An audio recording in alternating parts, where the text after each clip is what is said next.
بەناوی خوای گەورە سڵاوتان لێبێت بەڕێزان ئەم شەو لە بەرنامەی ئەمڕۆ باز لە سەردانی شاندەی مراڵی بۆ هەرێمی کوردستان و پەیامە چاوەڕوانکراوەکەی عەبدوڵڵا ئۆجەلان دەکەین کە وا بڕیارە لە کۆتایی ئەم مانگەیە خو سەرەتای مانگی داهاتوو پەیامێک لەبارەی پرۆسەی ئاشتی لە تورکیا بڵاو بکاتەوە. باز لەو دەکەین ئایا پەیامەکە چی لە خۆ دەگرێت، ئایا پەیام ئەم جارە پرۆسەی ئاشتی کە دەست پێ دەکاتەوە سەردەگرێت یاخود چەکدانان یاخود ئاگربەستی نێوان تورکیا و پاکەکەی لێ دەکەوێتەوە و سود و قازانجەکانی چین بۆ کورد لە باکوور و لە ڕۆژاوای کوردستان و لە هەرێمی کوردستان کێنەوانەی کە دژایەتی ئەم پرۆسەیەش دەکەن پرۆسەی ئاشتی و ئەم جارە پرۆسەکە سەردەگرێت لەم پەرەکانی بەردەمی چین. ئەم پرسانە لەگەڵ بەڕێز دکتۆر عوسمان عەلی سەرۆکی سەنتەری تاسک بۆ هۆزیر و لێکۆڵینەوەی استراتیجی کە لە هەولێرەوە لەگەڵمانە قسەی لەسەر دەکەین. کاکتۆر بەخێربێن، سوپاسیان بەدەبوون دەکەین. ئەگەر سەرتا لەوە دەست پێ بکەین لە مانگی دەی ساڵی ڕابردووە یاخود بڵێن لە کۆتایی ساڵی ڕابردووە دووبارە پرۆسەی ئاشتی لە تورکیا هاتوتەوە بەرباز، دوو جار شاندی دەم پارتی سەردانی ئۆجەلانیان کردووە لە ئیمراڵی. هۆکاری تێکەم کاتە هاتوتەوە بەرباز، هۆکارەکەی پەیوەندی بە دۆخی ئابووری تورکیا گۆڕانکاریەکانی ناوچەکە یاخود هەمواری دەسوور پەیوەندی بە چیەوەیە؟ بە ناوی خودای گەورە و میهرەبانەوە سڵاو لە جەنابەت مامۆستا حەکیم بۆ ئەو بەرنامە جوانەی کە پێشکەشێکەکەی، سڵاو لە بینەرانی پەیام. بەڕاستی بایەخدان بەم پرۆسەیە کە پرۆسەی ئاشتی پێڵێن زۆر گرنگە، بەڵێ لە ڕاگەیاندنی کوردی باسی ئەم مەسەلەیە کرا و ئەبێت زیاتر باسی بکرێ. ئەم پرۆسەی ئاشتیە ئەمە پەیوەندی نییە تەنها بە باکوور بەڵکو ئەمە بۆ یان تورکیا، ئەمە پرۆسەیەکە ئەگەری هەیە هەر وەکو ڕێبەری پەکەکە ئەڵێ عەبدوڵڵا ئۆجەلان ئەڵێ کاریگەری لەسەر هەموو ڕۆژهەڵاتی ناوەڕاستە بێت. اینجا لێرەدا ئەمانەوێەوە بڵین بۆچی و چۆن ئەم پرۆسە ئاشتەیە کە لە تورکیا دەستی پێ کردووە کاریگەرێ بێ یان باڵێن تەسیرێ بێت لەسەر هەموو ڕۆژهەڵاتی ناوەڕاست. بۆ وەڵامدانەوەی پرسیاری جەنابەت ئەوەیە، یەکەم ئێمە ئەبێ بزانین کێ لە دەسەڵاتە. پارتی داد و گەشە پێدان کە ئەو هاتە دەسەڵات لە سەرەتاوە منەظری ئەو پارتە کە دکتۆر ئەحمەد داودۆڵو بوو لە کتێبەکەی کە پێڵێن استراتیجی قوڵ یان عمقی استراتیجی لەو کتێبەدا ئەڵێ پرسی کورد لە ڕۆژهەڵاتی ناوەڕاست تاکو ئیستا بەهەڵا تەعاملی لەگەڵ کراوە چارەسەری ئەوە ئەمنی نییە، ئەسکەری نییە، بەڵکو ئەبێت بە شێوەیەکی ئاشتی و ئەم ملەتە بەشێکن لە ڕۆژهەڵاتی ناوەڕاست و لەگەڵ ئێمەدا قەزی تورکیا تورک و تورکیا هاوبەش دواڕۆژێکی هاوبەشمانەیە و ڕابردوویەکی هاوبەشمانەیە و لە کتێبەکەیدا هەموو ڕۆژهەڵاتی ناوەڕاست ئەڵێ ئەمانە عمقێکی قولاییەکی دەوڵەتی تورکیا چکەمانە لەوە کاتێ بەشێک بوونە لە دەوڵەتی عوسمانی کە تورکیا ئەمڕۆ ئەمە یەک. یعنی ئیدەن ئەو پارتە کە هاتە دەسەڵات لە 2005 ببرە لە 2009 بۆ 2015 بۆ یەکەم جار پرۆسەیەکی زۆر جددی لە ئارادا بوو و من لە کتێبەکەی خۆم بە ناوی پارتی داد و گەشە پێدان و پرسی کورد ئەوەم بە دوور درێژی باس کردووە بۆچی لەو کاتە هاتەکەیەوە و بۆچی شکستی هێنا. اینجا لێرەدا ئەمە هەمان پارتە هاتەتە دەسەڵات لە دەسەڵات ماوەتەوە ئەمڕۆ سەر دەنوێ ئەو پرۆسەیە زیندووە کاتەوە. بۆچی؟ بە بۆچینی من چەند با بڵێن هۆکارێکەیە کە پەیوەندی هەیە بە خودی پارتی داد و گەشە پێدانەوە بە تورکیا و بە پرسی کورد و بە ڕۆژهەڵاتی ناوەڕاست. بەڵێ ئەگەر ئەو پارتی داد و گەشە پێدان بەڵێ پارتی داد و گەشە پێدان لە بژاردننی ڕابردوو بژاردننی شارەوانەکان شکست هێنا زۆربەی شارەکە گەورەکان و بەڵکو زۆر شوێن لە ئەنەتۆڵیە کە جێگای تەقلیدی پارتی داد و گەشە پێدان دۆڕان بۆ پارتەکانی تر بە تایبەتی پارتی گەلی کۆماری جەهەپە. لە ڕابردوودا ئوردەغان ئەم حەقیقەتەی ئەزانی، بەڵام لەم هەڵبژاردنەی کە پێشوو کرا دوور بوو لەوە یعنی ئەوەی دەنگی کوردی تەجاهل کرد کە دەنگی کوردی تەجاهل کرد زۆر بە باوەڕی بەوە بوو دەنگی نەتەوە پەرستەکان با بڵێن ڕاستەوەکانی تورکیا یارمەتی دەرێ بن بەڵام هەڵبژاردنەکە ئیثباتی کرد ئەوە هەڵە بوو لەبەردەوە ئێستا ئەردۆغان وەکو پیاوێکی زۆر پراگماتیک لە سیاسەتدا ئەوێت ئەم هەڵەی خۆی چاک بکات چکە هەڵبژاردننی داهاتوو دێت ئەوە هەڵبژاردننی 2028 ئۆردۆغان ئەگەر بەو وەزعی ئێستا بچێت هەڵبژاردنەوە ئەدۆڕێت ئەوێ ئەم هەڵە چاکەوە کات ئەمە لە هەمان شت شخصی ئۆردۆغان هەرچەندە بەعزە کەسەڵێ نەخۆشە و بەتەمەنە و پارتی دادوگەشە پێدان و دەسەڵات جێتێڵێ بە خوێندنەوەی بن جێی نایڵێ لەبەرەوەی پێویستی بە پرۆسەی ئاشتیە پێویستی بە دەنگی ئەندامەکانی دەم پارتیە هەتاکو لە گۆڕینی دەستور لە گۆڕینی دەستور هەڵێک بداتە خۆی بۆ کسە لەنوێ لە دەسەڵات بمێنێتەوە ئەمەش فاکتەرێکە فاکتەرێکی ترش هەیە ئەوش مامۆستا ئەمڕۆ تورکیا زۆر ئاگادارە چەند پرۆژەیەکەیە لە ڕۆژهەڵاتی ناوەڕاست کە هەموو ئامانجی ئەو پرۆژانە ئەوەیە تورکیا دوور بخا لە ڕۆژهەڵاتی ناوەڕاست و عەزلی بکە و بیخێنچێنێ لە بواری ئابووریەوە یەکێک لەوانە پرۆژەی پێڵێن پرۆژەی هیندی ناوەڕاست کۆریدەر ئەوە یعنی خۆی تورکیا وێستگەیەکە بۆ هەموو ئەو نەوتەی لە با بڵێن لە چەند وڵاتێکەوە دێ لە تورکیا واچێ بۆ ئەوروپا ئیسرائیل مصر قوبرس یۆنان ئەمانە ئەیانەوێت ڕێگای ئۆڵتەرنەتیڤ یان ڕێگای بەدیل بدۆزنەوە هەتا تورکیا سوود لەو با بڵێن لەو ئیشە نەبینێ کە بە کووتمان وێستگەی ڕێگاکانی نەوتە بۆین ئەمە یەک دووەم مامۆستا ئێستا تورکیا زۆر ئاگادارە لە دوای شەڕی غەزە ئەتوانم بڵێم و بە تایبەتی دوای هاتنی ترامپ بۆ دەسەڵات جیهان گۆڕە ئێستا ئەگەر سێر بکەن لە مؤتەمەری میونخ سێ ڕۆژ بەلە ئێستا ئەتوانم بڵێم و ئەمە بتەکید ئەمە ڕای خۆم نییە ئەمە خوێندنەوەی منە بۆ چەند محەللێکی سیاسی ئەڵێن قۆناغێکی تر لە مێژووی جیهانە هاتەکایەوە ئەوش ئەوەیە ئەمڕۆ ئەوروپا بە تایبەتی فەڕەنسا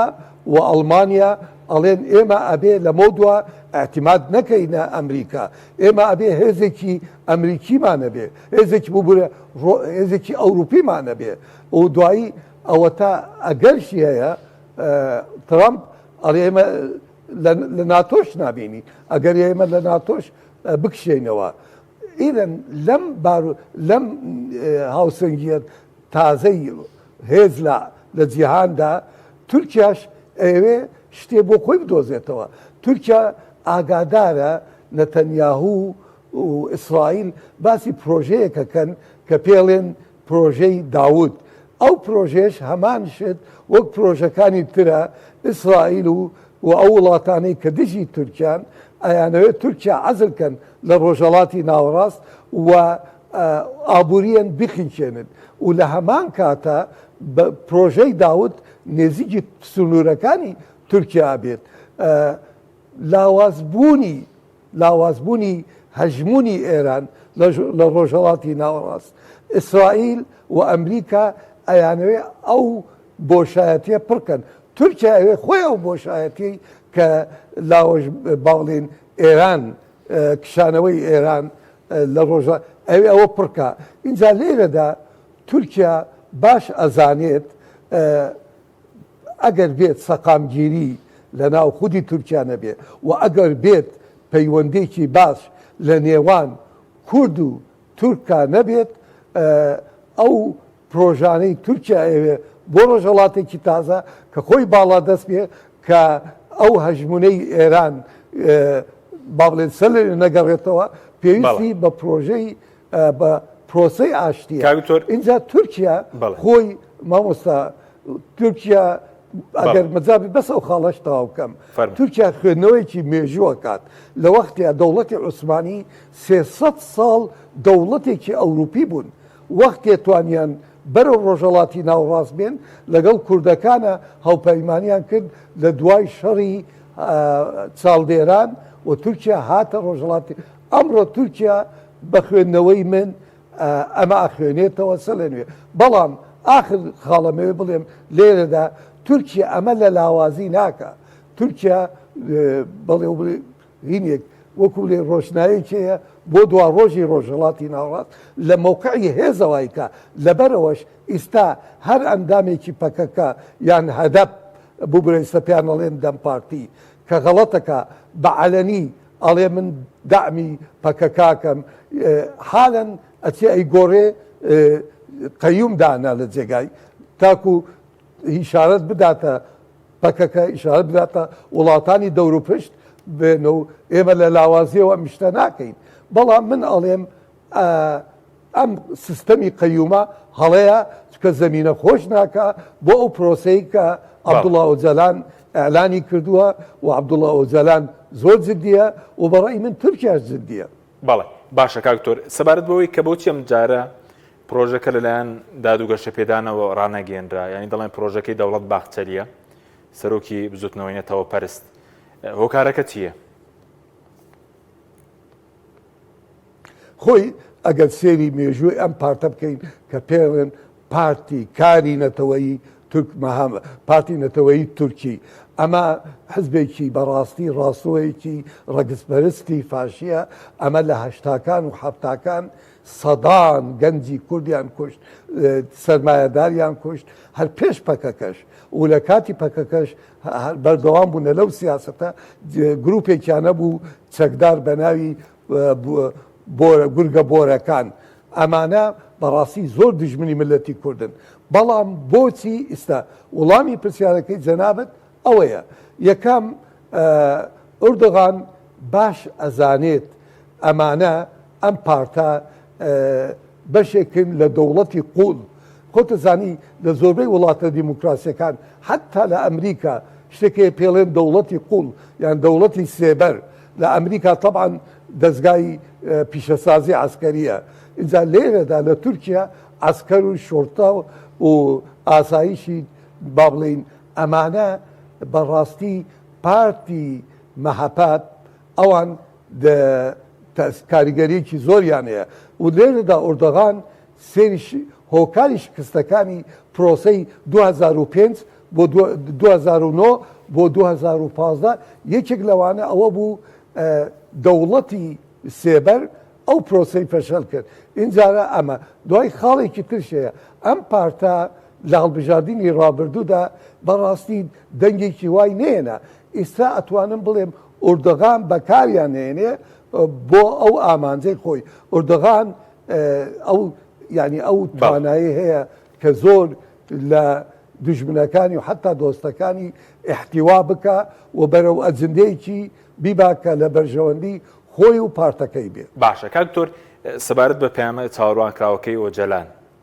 بەڕێزت پێشبینیت چییە بۆ پەیامەکە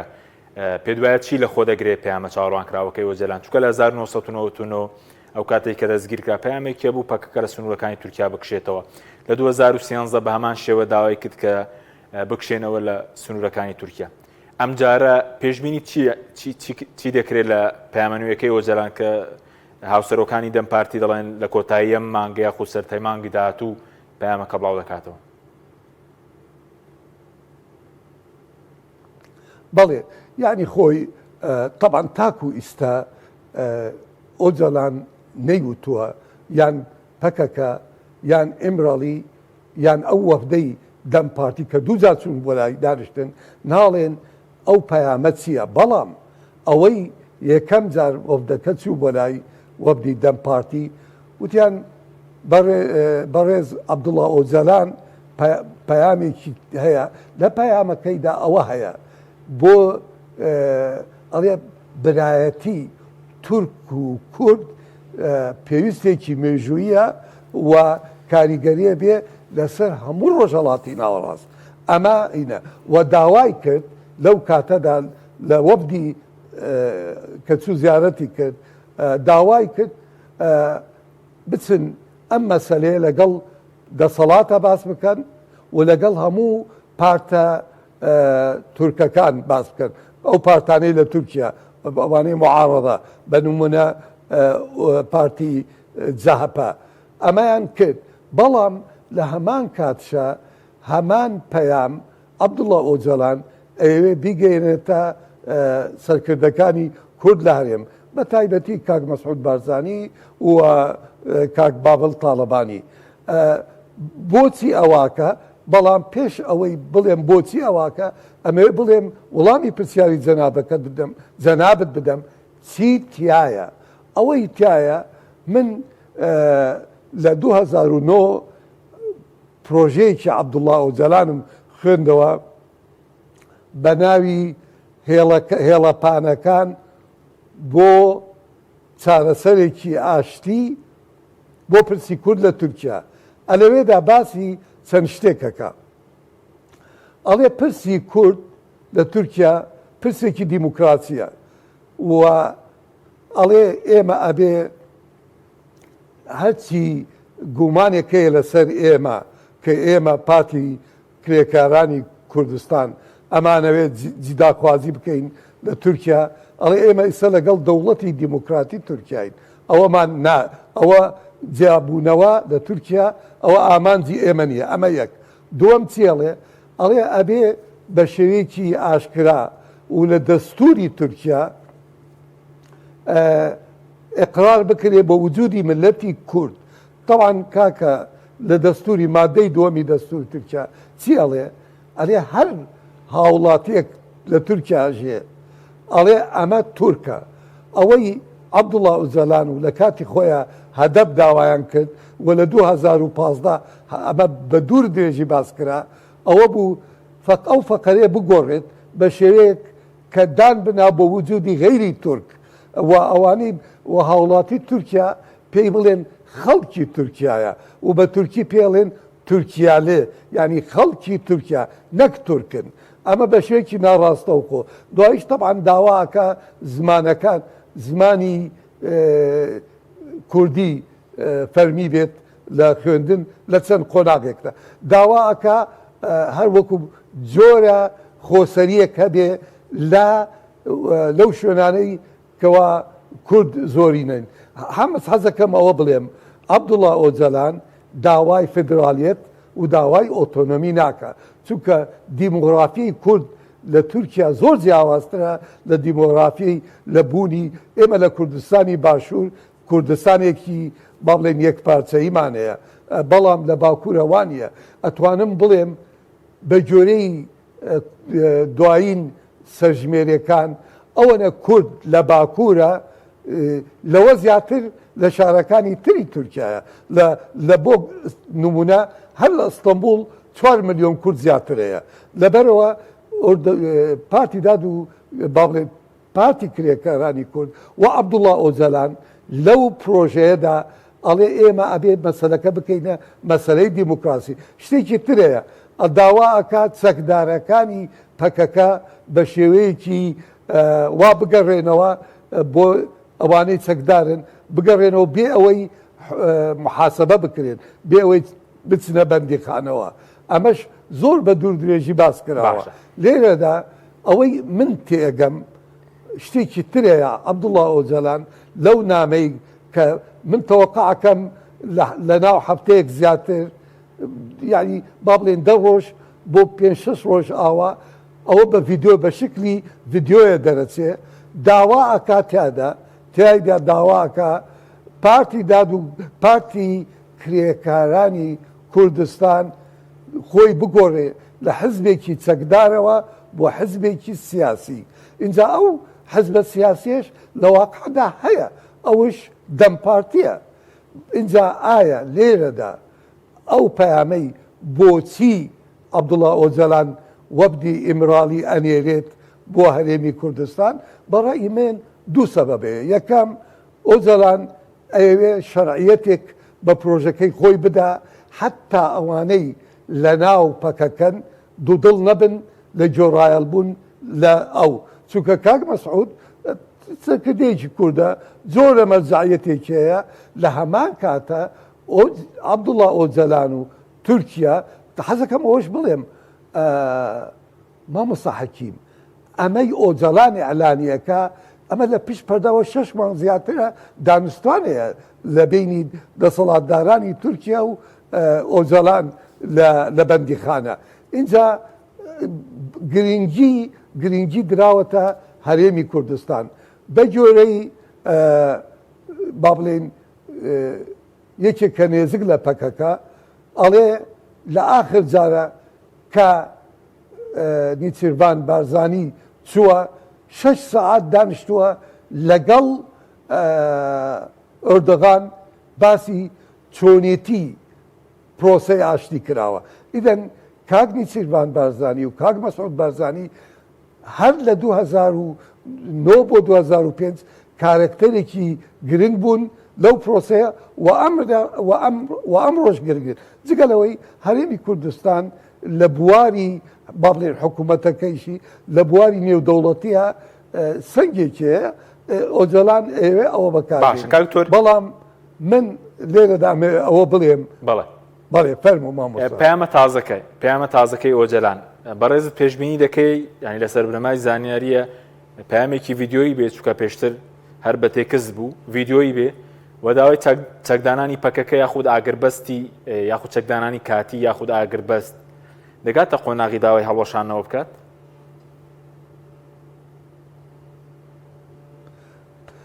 بەڵێ ئەوەی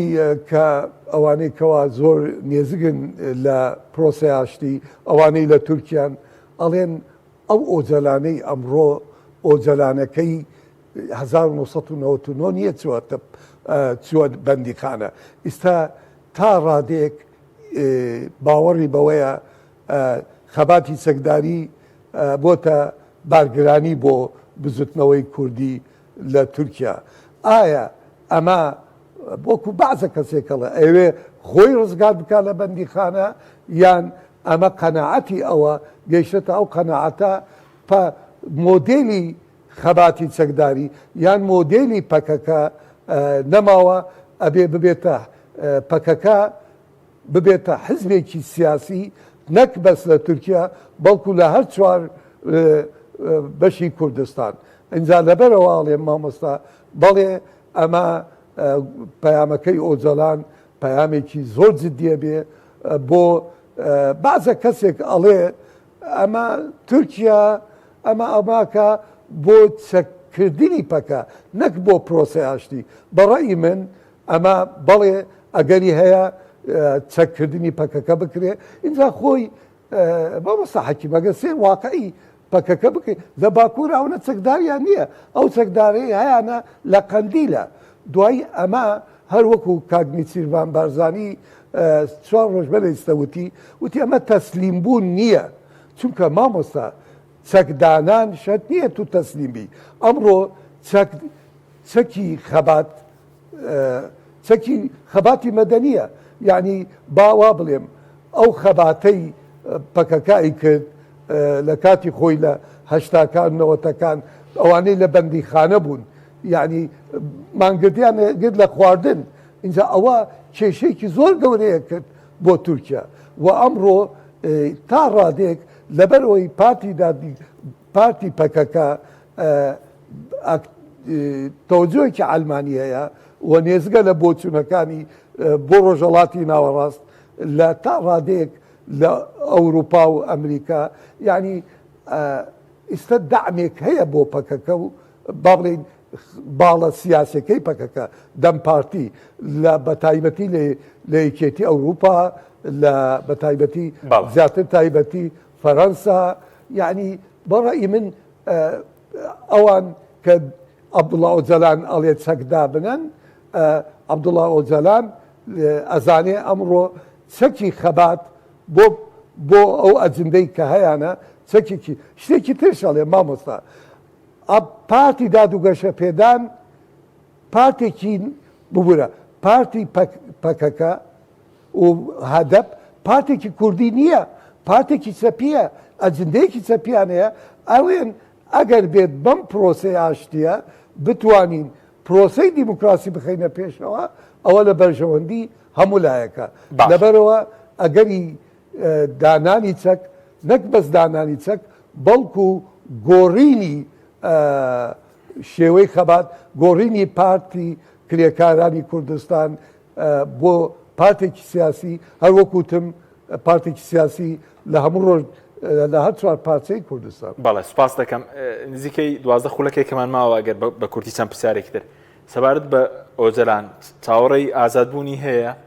ئازادبوون و ئایا بازوو دەکرێت دەوڵەت باخچەری خۆی سەردانی ئۆجەلانی کرد بێ ئەوە دروستە یاخۆ دەردۆغان هیچ هەواڵێکەیە کە خۆی چاوی پێکەوتە بێ؟ بەڵێ ئەوڵای ئەوەی کە دەوڵەت بەخچەلی ئۆجەلانی بینی بێ ئەمە کەس ئاماژەی پێ نەکردووە بەڵام لە من لە گۆبارێک هەیە لە ئەمریکا پێڵێن ئەلمۆنیتەر دوو مانگ بەلەیستا وتی ڕۆژانە دەسەڵاتدارانی تورکیا ئەچن بۆ لای ئۆجەلان و هەمان شتشوی ئەوەی شیوت ئەما من وەکو زانیاری ئەیڵێم لەو موقعەوە کە زۆر دێزگا لە هەوادارانی پەکەکە چی ئەڵێ مۆنیتەر ئەڵێ ئۆجەلان لەگەڵ قەندیلشا قسەی کردووە بە تەلەفۆن بەڵام ئایا دەوڵەت بەخچەری بینێتی یان نا من ئەوە بە دوورە زانم ئەمە وەڵامە بۆ ئەو پرسیارە بەڵام بۆ ئازادکردنی وەکو دیارە چۆن مامۆستا پێ دوای ئازاد بکرێ ئۆجەلان چونکە تەمەنی ڕۆژتۆتە سەرەوە 76 ساڵە ڕەنگە دوایین دەفەتی بێ بۆ تورکیا سوودی لێ وەربگرێ بەڵێ مامۆستا لە تورکیا و لە زۆر وڵاتانی ئەوروپا عورفێکەیە وەکو قانونە بەڵام عورفە نەک قانونە ئەڵێ ئەوانەی کەوا لە وڵاتە دیموکراسیەکان لە بەندیخانە ئەمێنن لە 24 ساڵ زیاتر پرنسپێکەیە پێڵێن هیوای ژیان ئەڵێ ئەگە کەسێ 24 ساڵ زیاتر ماوە ئەوە ئەبێ چانسێکی بدرێت دەربچێ اینجا دەوڵەت بەخچەلی ئاماژەی لە وتارەکەی خۆی ئاماژەی بەمە کرد بەڵێ ئەمە یەک دووەم لە کاتی داودۆغڵە ئەمە ئایا عەبدوڵڵا ئۆجەلان چی دەکات لەکوێوە بێ ئەوە باس کراوە عەبدوڵڵا ئۆجەلان بۆ قۆناغی یەکەم شوێنێکی بۆ گرن لە ئەنقەرە زیاتر لە ئەنقەرا بێ وەکو شوێنێک با بڵێن ئیقامەی ئیجباری لەوێ ئەبێ و با بڵێن دەستەیەکە بێ لە دەوروپشتی بۆ ڕۆڵی هەبێ لە پرۆسەی ئاشتی ئەگەرشی هەیە مامۆستا ئەگەرشی هەیە ئەوەی تورکیا بیرەکاتەوە لێی و ئەبێ وا بیرکاتەوە لێی و ئەبێ پارتی کرێکارانش نمونەیەکەیە من دائیمەن ئاماژەی پێکەم ئەوش نمونەی باشووری ئەفریقیایە لە کۆتایی هەشتاکان نەلسن مەندێلا لە دوای 40 ساڵ زیاتر لە بەندیخانە ماوە بەرژەوەندی ڕژێمی ئەپەرتایت لە باشووری ئەفریقا کە زۆر لاواز بوو وای پێویست کرد ئاشتی بکرد دەستکەم بە پرۆسەی ئاشتی لەگەڵ نەلسن ماندێلا نەلسن ماندێلا وتی باشە ئەمە هەلێکی باشە ئێمە ئەو چەوسانەوەی لەسەر زۆرینەی ڕەشپێستەکانی باشووری ئەفریقا بەکارهێنا و نەلسن ماندێلا بووە ئامرازێک کە پرۆسەی ئاشتی زۆر بە شێوەیەکی خێرا لە باشووری ئەفریقا هاتەکایەوە و ئەمە ئەوە بوو کە نە کوشتن بوو نە ئینتیقامکردن تۆڵەکردنەوە بوو لەوانەی کە پیانەوت ئەفریکانەر کە با بڵێن پێسپێکان کەمایەتەکە حکمی باشووری ئەفریقیانە کرد ئۆجەلان خۆی وابینێ و من لە ئەدەبیاتی پەکەکە بینیومە ئەڵێن ئۆجەلان هەمان ڕۆڵ ببینێ و بەڕای من ئەگە ئۆجەلان ئەو ڕۆڵە ببینێ ئەوە شتێکی پۆزەتیڤە بۆ تورکیاش باشە بۆین بەڵام ئەمە ئاخر نقطامەوێ بڵێم بە خوێندنەوەی من پرۆسەی ئاشتی لە باشووری ئەفریقیا و لە ئێرلەندا لە باکووری ئێرلەندا گروپێکی چەکدارە بوو 30 ساڵ زیاتر لە شەڕا بوون لەگەڵ بریتانیا ئەمە چۆن حەلکرا چونکە ڕابردوویەکی خوێناوی دوور و درێژەیە باوەڕ نییە لەبەرەوە چیان کرد نێوەنگیرێکە بوو لە بینان ئەو نێوەنگیرە هین بوو سەرۆک ئەمریکا بوو کلنتن بوو بەڕای من ئەو پرۆسە ئاشتیە ئەگەر بیانەوێ تورکیا و کورد ئەبێت داوای نێوەنگیرێکە بێت وەک زەمانەیەک بێت یعنی ئێمە ئەمەش بە خێرایی ئەماڵێم ئێمە لە 1970 بەیانی 11 ئازارمانە بوو لەو بەیانەدا سۆڤێت ڕۆڵێکیانە بوو ئەگەر باتە قیادەی کوردی داوای بکردایە سۆڤێت ببێتە ضامن ببێتە ئەوە تەرەفێک کە ئەگەر بەیانەکە جێبەجێ نەبێ قیادەی کوردی بگەڕێتەوە بۆی ئەوەی دەکرد لەبەرەوە سەدام جێبەجێ نەکرد خوێندنەوەی من بۆ پرۆسەی ئاشتی ئەبێ ئەوە بێ لێرەدا ئەبێ میکانزم هەبێ پرۆسەکە زۆر ڕەهەندە و هیوادارم پەکەکە و ئەو چەند تەرەفێکی دووەلی و ئەقلیمی هەیە پەکەکە پاڵ نەنەن بۆ تێکدانی ئەم شەڕە چونکە ئەمە هەلێکی باشە بۆ ملەتی کورد پێشێکی تر مامۆستا ئێمە لە ڕەفەراندەمی بە کورتی چکە شەش خولەکمان ماوە یعنی کێن ئێستا بنم لە وڵاتانی هەرێمایەتی بێ نێودوڵەتی بێ بەڕوونی کێن لەگەڵ پرۆسەکە دانین وە کارتی کوردیانە وەکو کێشەی کورد وەکو کارتێک بەکاربێنن وەڵی مامۆستا ئەوەلەن بەشێک ئەگەر سێری ڕاگەیاندنی کوردی بکەی بەشێک هەن تون ڕەون ئەڵێ ئوردوغان سوڵتانە و ئوردوغان درۆکە و ئەمە تورکیا زەعیفە و کورد بەهێزە و ئێمە ئەبێ چەکدانەنین و ئەمە کێشەیەکی ناوخۆیە لە ناو بەشێک هەم لە ناو پەکەکە هەم لە ناو سەقامی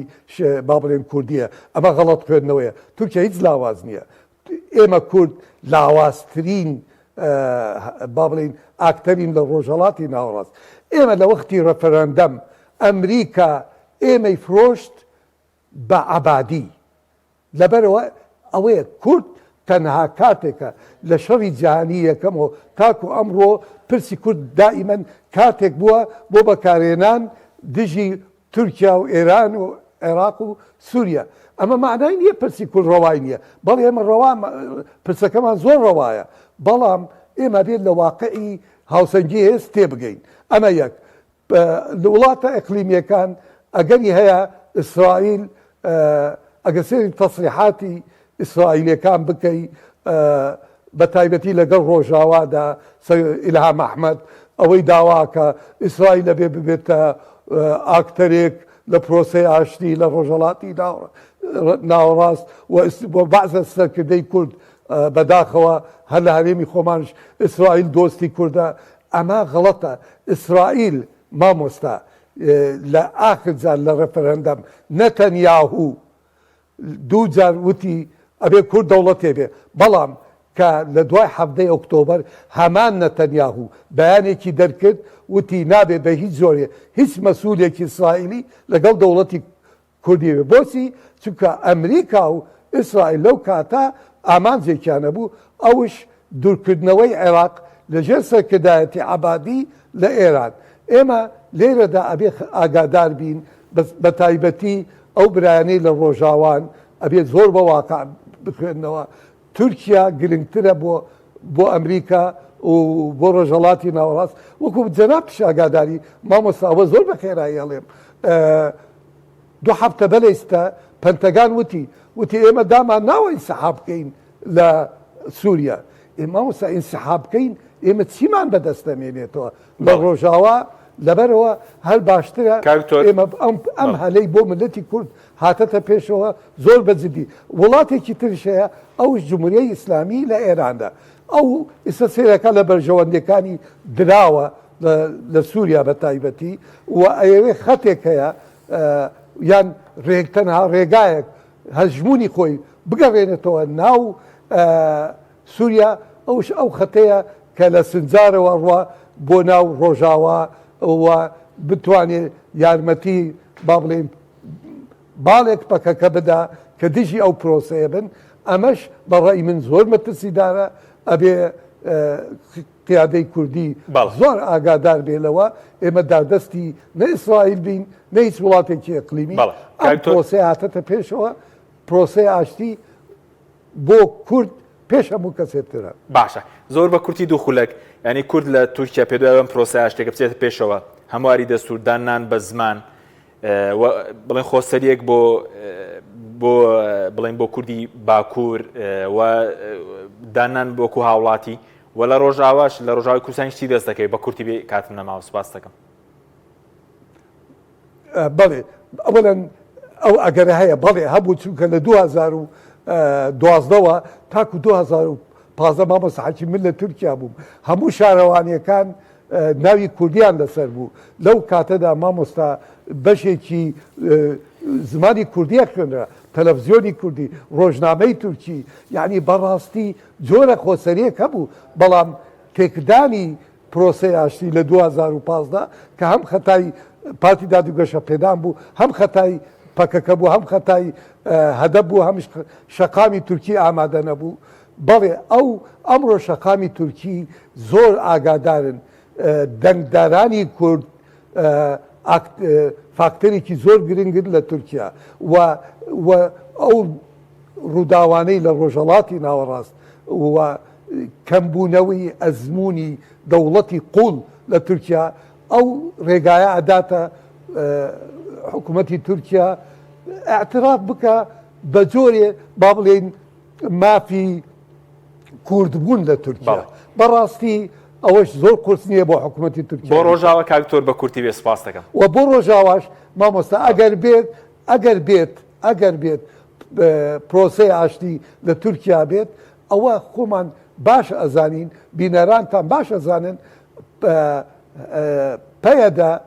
ئەوەی لە سووریا حکومەکە بەشێکە لە پەکەکە وەسەرکردایەتی با بڵێن پەیەدا مەزڵوم عەبدی تەلەبەیەکی مطیعی و تەلەبەیەکی زۆر مخلصی ئۆجەلانە و تاکو ئیستەش قەنەوات هەیە لە بینیانە مەزڵوم عەبدی ئەوش گۆڕایەڵی ئۆجەلانە بێت بەڵام ئەگەر بێت ئەو پرۆسەیە با بڵێن شکست بێنێت وەزعی ڕۆژاوا شتێکە چێ یعنی لە نێوان دوو پاداشە بن یان ئەبێ بچن بۆ دیمەشق یان ئەبێ شەڕ بکەن بەڕای من پرۆسەی ئاشتی بۆ ئەوانش باشە بێ بۆ هەرێمی خۆمانش باشە بێ لە زۆر ڕەهەندەوە 500 گوندمانەیە وێرانن ئەوانە چاکە بنەوە پەیوەندیەکانمان لەگەڵ تورکیا بەهێزترە بێ لە بواری ئابووری و لە زۆر بوارەکانی سوپاس دەکەین بەڕێز دکتۆر عوسمان عەلی سەرۆکی سەنتەری تاسک بۆ هۆزیری لە کۆڵنی استراتیجی مادومان کردی سوپاسیان بەدەبوون دەکەین سوپاس بۆ بینەرانی بەڕێز سوپاس باوکاران خواتان لەگەڵ